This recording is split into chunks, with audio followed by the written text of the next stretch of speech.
నిజంగా వరలక్ష్మీ వ్రతం చేసుకోవాలని తాపత్రయం ఉంటే ఆ రోజు పొద్దున్న చేసేస్తాను అనకు. 4 రోజుల ముందు చదువు. అసలు ఏమేం కావాలి? దీపం, ఒత్తులు, ఆవు నెయ్యి లేదా నువ్వుల నూనె రాయి.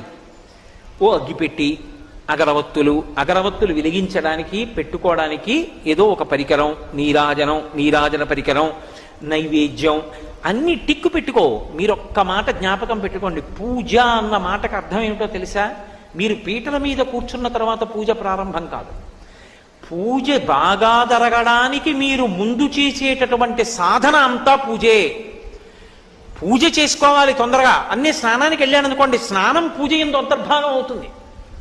నేను తొందరగా తెమలాలి, అందుకు పేపర్ చదవను అన్నాను అనుకోండి, ఇప్పుడు పేపర్ చదవకపోవడం పూజ ఎందు అంతర్భాగం అవుతుంది. పూజ తర్వాత చేద్దామని పేపర్ చదివాను అనుకోండి, పూజకి భంగం అవుతుంది. అందుకే